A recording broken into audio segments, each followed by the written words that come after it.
જય હિન્દ વિદ્યાર્થી મિત્રો. ઘણા બધા વિદ્યાર્થીઓ મેસેજમાં પૂછતા હોય છે કે રનિંગ કર્યા પછી એમને થાઈઝ બહુ ભરી જતી હોય છે, કાફ મસલ્સ બહુ ભરાઈ જતા હોય છે. તો રનિંગ કર્યા પછીના સૌથી બેસ્ટ છ સ્ટ્રેચિંગ એક્સરસાઇઝ હું તમને આજે બતાવીશ, જે ફોલો કરશો જેનાથી તમારા જે રનિંગમાં આપણા જે મસલ્સ યુઝ થતા હશે એ પૂરેપૂરા તમારા 100% રિકવર થઈ જશે. રનિંગ કર્યા પછી તમારે 1-2 મિનિટ નોર્મલ વોક કરવાનું છે. વોક કર્યા પછી જે કહેવાય મસલ્સ રિકવરી સૌથી ઇમ્પોર્ટન્ટ વસ્તુ છે. જેટલી બી તમે ટ્રેનિંગ કરો છો એના પછી જો તમારા મસલ્સ પ્રોપર રિકવર નહીં થતા હોય તો બીજા દિવસે તમને રનિંગમાં પરફોર્મન્સ નહીં આવી શકે. તો રનિંગ કર્યા પછીના આ 6 હું તમને જે સ્ટ્રેચિંગ એક્સરસાઇઝ બતાવું છું એ ખાસ ફોલો કરજો, બેસ્ટ રિઝલ્ટ મળશે તમને રનિંગમાં. સૌથી પહેલી એક્સરસાઇઝ છે જે કહેવાય હેમસ્ટ્રિંગ સ્ટ્રેચ. બરાબર, કેવી રીતે થશે દરેક જણા ચેક કરી લેજો પોઝિશન. સૌથી પહેલા સ્ટ્રેટ સૂઈ જવાનું છે. એક મિનિટ આવી ગયો. બરાબર, બે પગ ઉપર સ્ટ્રેટ રાખી વન લેગને સીધો રાખવાનો છે, વન લેગ પૂરો ઉપર ઉઠાવવાનો છે. આ જે સ્ટ્રેચ છે તમારા હેમસ્ટ્રિંગ મસલ્સ માટેનું સ્ટ્રેચ છે. આ પોર્શન સૌથી મેઇન વસ્તુ ધ્યાન રાખવાની છે કે તમારી ની સ્ટ્રેટ રહેવી જોઈએ. હાથ જેટલું બની શકે એટલું બોડી ઉપર લેવાનું છે અને એને સ્લોલી ધીરે ધીરે બેક સાઈડ હોલ્ડ કરી રાખવાનું છે. એટલીસ્ટ એવું કહેવાય કે 30 સેકન્ડ સુધી એને તમે મેક્સિમમ હોલ્ડ કરવાનો ટ્રાય કરો. ખાસ ધ્યાન રાખવાનું છે કે તમારી ની બેન્ડ ના રહેવી જોઈએ. ની એકદમ સ્ટ્રેટ, પંજો ઉપરની બાજુ સીધો રહેશે અને આ પાર્ટ જે ત્યાંથી પકડીને એને પાછળની સાઈડ લેવાનો ટ્રાય કરો. 30 સેકન્ડ એને હોલ્ડ કરી રાખવાનું છે. એના પછી લેગ ચેન્જ બીજી સાઈડ, સ્લાઇડ અપ થાવ, બોડીને કાફ મસલ્સ છે ત્યાંથી પકડવાનો છે પગ અને એને બેક સાઈડ ખેંચવાનો ટ્રાય કરો આ રીતે. અને ધીરે ધીરે જ્યારે બી સ્ટ્રેચ કરો છો ત્યારે તમારે માઉથથી જે કહેવાય બ્રીથ આઉટ કરવાનો ટ્રાય કરવાનો છે. બ્રીધિંગ બી જરૂરી છે. બરાબર, ફર્સ્ટ એક્સરસાઇઝ છે હેમસ્ટ્રિંગ માટેની. એના પછી નેક્સ્ટ એક્સરસાઇઝ છે. ઓકે, સેકન્ડ એક્સરસાઇઝ છે આપણી ક્વાડ્સ મસલ્સ માટે, જે કહેવાય ફ્રન્ટ સાઈડ. આગળના જે મસલ્સ આપણે રનિંગ કરતા જનરલી બધાને ભરાઈ જતા હોય છે. તો સૌથી પહેલા તમારે સ્ટેન્ડિંગ પોઝિશનમાં ઊભા રહેવાનું છે સ્ટ્રેટ. આ જે પગનું જ્યાંથી આપણે શૂઝની દોરી બાંધીએ જે પાર્ટથી પ્રોપર હોલ્ડ કરો અને હીલ જે છે એને તમારે હિપ્સ જોડે ટચ થવી જોઈએ આ રીતે. જો બેલેન્સ ના રહેતું હોય તો તમારો એક હાથ એને સામેની બાજુ સીધો રાખવાનો છે અને એને મેક્સિમમ પૂરી તાકાત લગાવીને એને પ્રેસ કરવાનું છે આ રીતે. ફ્રન્ટ સાઈડ આગળનો જે પાર્ટ કહેવાય તમારો પ્રોપર સ્ટ્રેચ થવો જોઈએ. આની અંદર પણ તમારે 10 થી 15 સેકન્ડ હોલ્ડ કરો, દેન લેગ ચેન્જ. એ જ રીતે બીજા પગે તમને ચેક કરો. પાછળની સાઈડ પોઝિશન, હાથને બેલેન્સ ના રહેતો હોય તો સીધો રાખો, પૂરી તાકાતથી એને હોલ્ડ કરી રાખો. ટ્રાય કરો મિનિમમ 15 થી 20 સેકન્ડ તમે મસલ્સને હોલ્ડ કરી રાખો. હોલ્ડ કરવાથી શું થશે, પ્રોપર તમારા જે મસલ્સ છે એમાં બ્લડ સર્ક્યુલેશન સારું થશે, તો જલ્દીથી તમારા મસલ્સની રિકવરી આવશે. નેક્સ્ટ એક્સરસાઇઝ છે થર્ડ. ઓકે, બે એક્સરસાઇઝ આપણે પતી ગઈ. હવે થર્ડ એક્સરસાઇઝ છે આપણા ગ્લુટ્સ માટેની, જેને પિજન સ્ટ્રેચ કહેવાય છે. એની અંદર સૌથી પહેલાં તમારે નોર્મલ સિટિંગ પોઝિશનમાં બેસવાનું છે. એક પગને જે કહેવાય આવી રીતે 90 ડિગ્રી પર વાળી દેવાનો છે સૌથી પહેલાં આ રીતે. પાછળનો પગ છે બને એટલો સ્ટ્રેટ રહેવો જોઈએ. આ જે સ્ટ્રેચ છે પર્ટિક્યુલર ગ્લુટ્સ માટે અને આપણા હેમસ્ટ્રિંગ, આ ગ્લુટ્સનો પાર્ટ કહેવાય, મતલબ એ પાર્ટ તમને પ્રોપર રિલેક્સ થશે. આ રીતે પહેલાં ડાઉન થવાનું છે, અપર બોડી બને એટલું સ્ટ્રેટ રહેશે. ધીરે ધીરે પાછળવાળો પગ છે એને દૂર લઈ જવાનો છે અને એલ્બો ટચ કરી દેવાનો છે. આ રીતે સેમ આપણે જે પહેલાંના જે બે સ્ટ્રેચ કર્યા 20 to 30 સેકન્ડ તમારે હોલ્ડ કરી રાખવાનું છે. જેટલું બને એટલું બોડી આગળની સાઈડ ઝુકાવવાનો ટ્રાય કરો એને. અને સેમ વસ્તુ દરેક સ્ટ્રેચમાં તમારે બ્રીથ આઉટ કરવાનો ટ્રાય કરવાનો છે. બ્રીધિંગ કરતા રહેશો એટલું મસલ્સને બ્લડ સર્ક્યુલેશન સારી રીતે મળતું રહેશે. આ રીતે ડાઉન, પાછું લેગ ચેન્જ થશે, સ્ટેપ બેક લેવાનું છે. ફરી આ પગ જોઈ લો તમે, પ્રોપર 90 ડિગ્રી પર એને વાળવાનું છે. પાછળનો પગ બને એટલો સ્ટ્રેટ રહેવો જોઈએ આ રીતે. હવે સપોર્ટ લેવાનો છે. ચેસ્ટ તમારી પહેલાં અપ રાખવાની, ધીરે ધીરે એને ડાઉન સાઈડ સ્ટ્રેચ થશે આ રીતે. જેટલું બની શકે એટલું ડાઉન જવાનો ટ્રાય કરો. આ જે ગ્લુટ્સનો જે પાર્ટ હજુ મારે અપ રહે છે એ તમારે ફ્લેક્સિબલ હશે બોડી તો આખું પાર્ટ જમીનને ટચ થઈ જશે આ રીતે. બરાબર છે, આ રીતે અપ થશે. પાછું લાસ્ટ થોડી વાર 1-2 મિનિટ તમારે રિલેક્સ બેસવાનો છે. આ હતી તમારી થર્ડ નંબરની સ્ટ્રેચિંગ એક્સરસાઇઝ. નેક્સ્ટ એક્સરસાઇઝ છે નંબર 4. ઓકે, હવે નેક્સ્ટ છે ચોથી એક્સરસાઇઝ આપણી, જે કહેવાય આપણા ગ્લુટ્સ અને હેમસ્ટ્રિંગ બંનેનું કોમ્બિનેશન છે. આ જે એક્સરસાઇઝો છે એ બધી આપણે રનિંગ કરવા માટે આપણા જે બોડીના મસલ્સ કામ કરતા હોય એને જ રિકવરી મળે અને એ જ રિલેક્સ થાય એના માટેની એક્સરસાઇઝ છે. આ એક્સરસાઇઝને લાઈક ફિગર 4 એવું પણ કહે છે એ જે સ્ટ્રેચ છે એને, જેની અંદર તમારે નંબર 4નો આંકડો બનતો એ રીતે થશે. સૌથી પહેલાં સીધા સૂઈ જવાનું છે તમારે.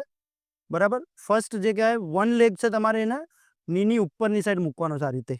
આ જે કહેવાય 4 નંબર બને એ રીતે, એટલે એને એક્સરસાઇઝને કહે છે ફિગર 4 સ્ટ્રેચ. આ રીતે હવે સ્લાઇડ લેગ અપ ઉઠાવવાનો છે.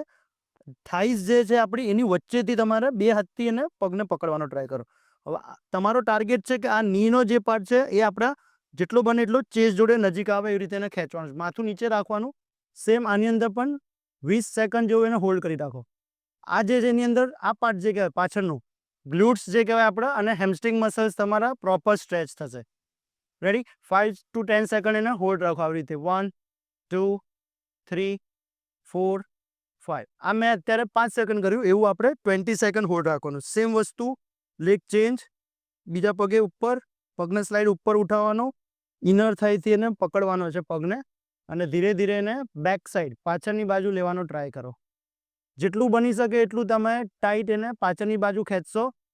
લાઈક થોડું તમને પેન થતું એ રીતે સ્ટ્રેચ કરશો તો વધારે સારી રિકવરી આવશે. ઓકે, સેમ આને પણ 20 સેકન્ડ હોલ્ડ કર્યું, દેન રિલેક્સ કરવાનું છે. આ જે સ્ટ્રેચ કર્યું એમાં તમારા જે કહેવાય હેમસ્ટ્રિંગ અને ગ્લુટ મસલ્સ બંનેને સારું એવું રિકવરી મળશે. ઓકે, નેક્સ્ટ એક્સરસાઇઝ છે નંબર 5. ઓકે ફ્રેન્ડ્સ, હવે આપણે આયા 5મા નંબરનું સ્ટ્રેચ. બરાબર? આ જે એક્સરસાઇઝ એમાં સીટેડ કાફ સ્ટ્રેચ બી કહેવાય અને સીટેડ હેમસ્ટ્રિંગ સ્ટ્રેચ પણ કહેવાય. જોઈ લો કેવી રીતે ફોલો કરવાની છે.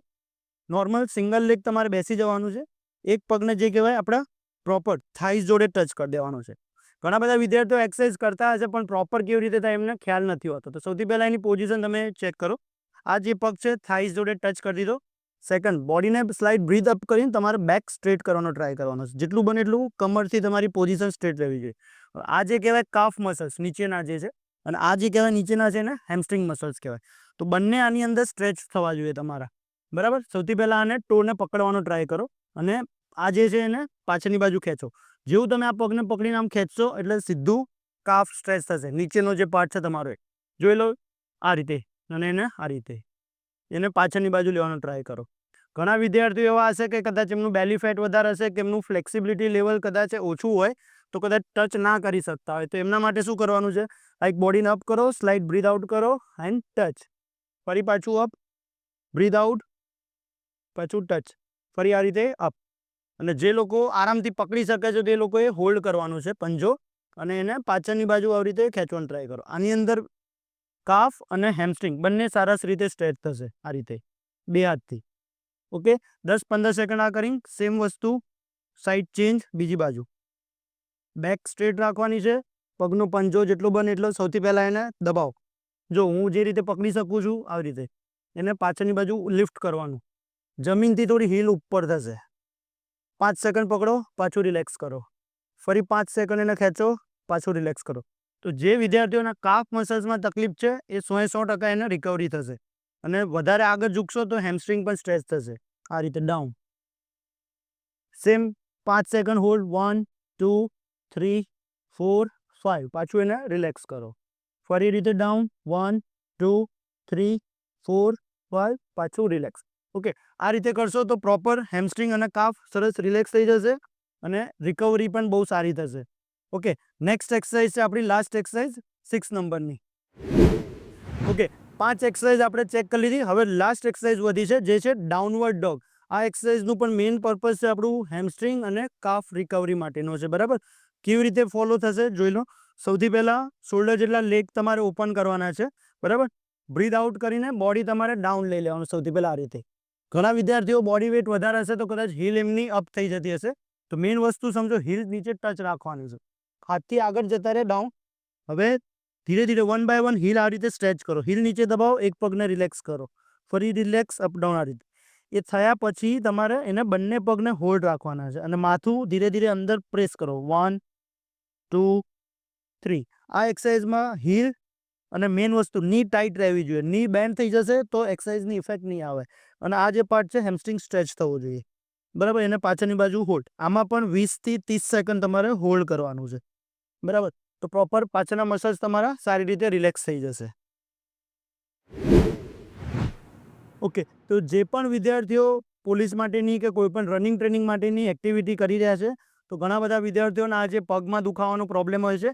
સ્ટ્રેચિંગ એક્સરસાઇઝ તો આનાથી પણ ઘણી બધી બીજી વેરિએશન હોય છે પણ મિનિમમ આ 6 એક્સરસાઇઝ મેં જે બતાવી તમને વિડીયોમાં એ 6 એક્સરસાઇઝ તમે રેગ્યુલર ફોલો કરશો તો મોટાભાગના જે રનિંગમાં થતા જે તમને પ્રોબ્લેમ્સ કહેવાય કે જે મસલ્સ ભરાઈ જાય છે, થાઈસ ભરાઈ જાય, એ મેઇન મેજર મસલ્સ કહેવાય. આ 6 એક્સરસાઇઝ છે.